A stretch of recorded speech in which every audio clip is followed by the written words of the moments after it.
Assalomu alaykum. Bugun dasturimizda Kim Chen Inga suiqasd qilinsa Shimoliy Koreya avtomatik yadroviy zarba beradi. Eron kemalari yana AQSh blokadasini yorib o'tdi. Eron va AQSh o'rtasidagi mojaro Rossiyani mushkul ahvolga solib qo'ymoqda. Putin: xohlagan paytimizda Eronning boyitilgan uranni qo'lga kiritamiz. Tramp: Vengriya bosh vaziri prezidentni imkon borida iste'foga chiqishga chaqirdi. Endi esa batafsil.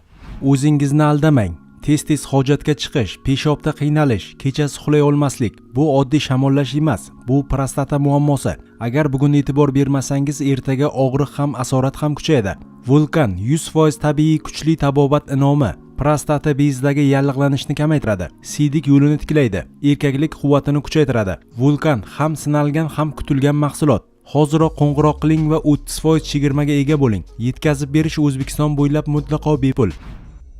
Kim Chen Inga suiqasd qilinsa Shimoliy Koreya avtomatik yadroviy zarba beradi.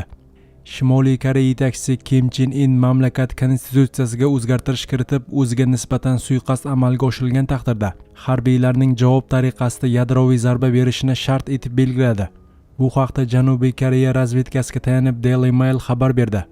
Ushbu o'zgartirishga AQSh va Isroil hujumlari oqibatida Eron oliy rahnamosi Oyatulloh Ali Xomaney o'ldirilgani ta'sir qilgani aytilmoqda. Konstitutsiyaviy islohot 22 mart kuni Pxenyan shahrida bo'lib o'tgan Oliy xalq majlisining birinchi sessiyasida qabul qilingan. U Kim Chen In o'ldirilgan yoki armiyaga qo'mondonlik qila olmaydigan holatga kelgan taqdirda yadroviy javob qaytarish tartibini rasmiylashtiradi. Shimoliy Koreyaning yadroviy siyosat to'g'risidagi qonunning yangilangan 3-moddasiga ko'ra, agar mamlakatning yadroviy qo'mondonlik va nazorat tizimiga dushmanona hujumlar xavf solsa, avtomatik va darhol javob yadroviy zarbasi bo'ladi, deydi razvedka. Tahlilchilarning fikricha, bu qaror AQSh va Isroilning Eron oliy rahbariyatiga qarshi muvaffaqiyatli amaliyotlaridan so'ng Pxenyan rejimida yuzaga kelgan chuqur xavotirni aks ettiradi. Seuldagi Kukmin universiteti professori va Shimoliy Koreya bo'yicha ekspert Andrey Lankovning ta'kidlashicha, Pxenyan Tehrondagi hujumlarni diqqat bilan o'rgangan va ularni keskin ogohlantirish sifatida qabul qilgan. Ekspertning fikricha, Shimoliy Koreya rahbariyati Eron harbiy va siyosiy elitasi qisqa vaqt ichida yuqori aniqlikda nishonga olinganidan xavotirda. Kim Chen In doimiy ravishda tansoqchilar qurshovida harakatlanadi. U imkon qadar samolyotda uchishdan qochadi va buning o'rniga ilg'or xavfsizlik tizimlari bilan jihozlangan og'ir zirhli shaxsiy poyezdda sayohat qiladi.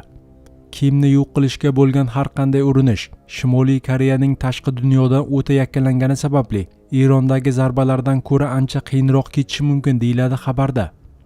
Shimoliy Koreya chegaralari amalda yopiqligicha qolmoqda. KXDRga kiritilgan sanoqli xorijiy diplomatlar, tadbirkorlar doimiy kuzatuv hamda qat'iy cheklovlar ostida qoladi.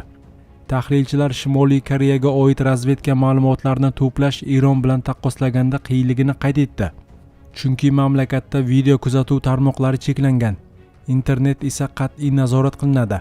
Professor Lankovning aytishicha, Shimoliy Koreya rahbariyati ehtimol harbiy harakatlarni kuzatishi yoki mojaro paytida amaldorlarning joylashuvini aniqlashi mumkin bo'lgan sun'iy yo'ldosh kuzatuvi texnologiyasidagi yutuqlardan ham xavotirda. Agar Shimoliy Koreya rahbariyati rejim yo'q qilinishi mumkin deb hisoblasa, yadroviy qurollarni ishga tushirishga mas'ul bo'lgan harbiy qo'mondonlar qasos olish buyruqlariga bo'ysunadi, deyiladi xabarda. Har qanday javob zarbasi Janubiy Koreyaga emas, balki AQShga qaratilishi ehtimoli yuqori. Kim Chen In shu o'tgan hafta o'q-dorilar zavodiga tashrif buyurib, 155 mm o'zi yurar gaubitsa ishlab chiqarish jarayonini ko'zdan kechirgandi. Ushbu artilleriya tizimi taxminan 60 kilometrdan ortiq masofaga zarba bera olishi va 2026-yil oxirigacha bo'linmalarga yetkazilishi kutilmoqda. Bunday masofa Seul markazi va Janubiy Koreyaning eng zich joylashgan Gyeonggi provinsiyasining katta qismini nishonga olish imkonini beradi. Eron kemalari yana AQSh blokadasini yorib o'tdi. Eronning ikkita tankeri AQShning Ummon ko'rfazidagi blokadasini yorib o'tib, Eron qirg'oqlarigacha yetib bordi. Bu haqda neft tankerlarining harakatini tahlil qiluvchi Tanker Trackers loyihasi xabar berdi. Ma'lumotlarga ko'ra, gap Sea Star 3 va Sevda tankerlari haqida ketmoqda. Ular blokadani yorib o'tishga urinish vaqtida ishdan chiqqan. Shunga qaramay, har ikki kema 6-may kuni blokada hududidan o'tishga muvaffaq bo'lgan. Sea Start 3 blokada chizig'idan taxminan 300 km g'arbda qayd etilgan. Tanker Trackers tahlilchilari kemalar yashiringan taxminiy hududni tekshirib, ikkala tankerni Eronning Jask shahri sharqida topganini ma'lum qildi. Sea Star 3 yonida bukser kemasi bo'lgan. Sevda tankerda esa yong'in davom etayotgani aniqlangan. Yong'in Copernicus xizmatining sun'iy yo'ldosh tasvirlarida ko'ringan quyuq tutun orqali qayd etilgan. NASA Firemas xizmati ma'lumotlari ham buni tasdiqlagan. AQSh markaziy qo'mondonligi 8-may kuni Sea Star 3 va Sevda tankerlarini ishdan chiqarganini ma'lum qilgan. Ta'kidlanishicha, kemalar US George Bush aviatashuvchisidan uchirilgan qiruvchi samolyotlari tomonidan nishonga olingan. Shuningdek, 6-may kuni Hasna tankeriga ham hujum uyushtirilgani bildirilgan. Ma'lumotlarga ko'ra, US Abraham Lincoln aviatashuvchisidan havoga ko'tarilgan qiruvchi samolyot kema boshqaruv panelini shikastlagan. Ushbu kema 7-may kuni Ummon qirg'oqlaridagi Shinas shahri yaqinida qayd etilgan. Eron va AQSh o'rtasidagi mojaro Rossiyani mushkul ahvolga solib qo'ymoqda. Putin. Eron va AQSh o'rtasidagi mojaro juda og'ir va Rossiyani mushkul ahvolga solib qo'ymoqda. Bu haqda Rossiya Federatsiyasi prezidenti Vladimir Putin ma'lum qildi, deb xabar berdi RIA Novosti.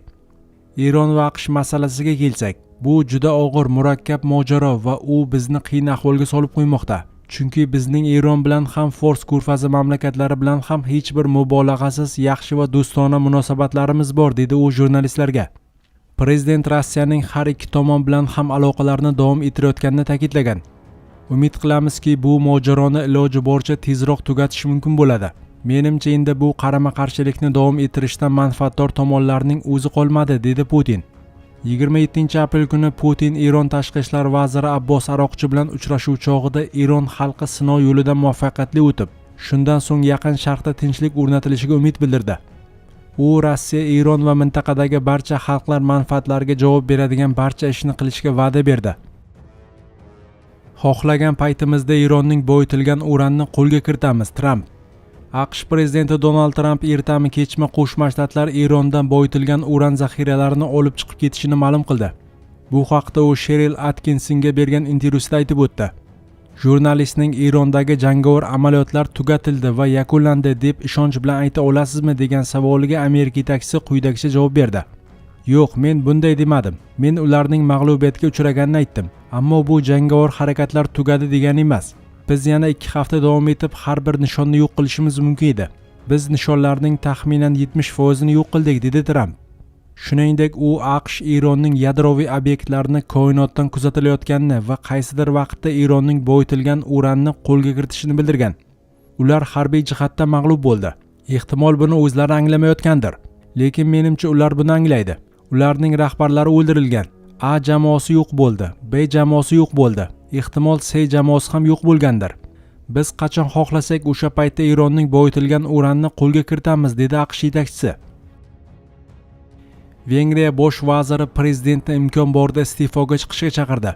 Vengriyaning yangi bosh vaziri Peter Madera mamlakat prezidenti Tamas Shuyokni 31-maydan kech qolmasdan iste'foga chiqishga chaqirdi.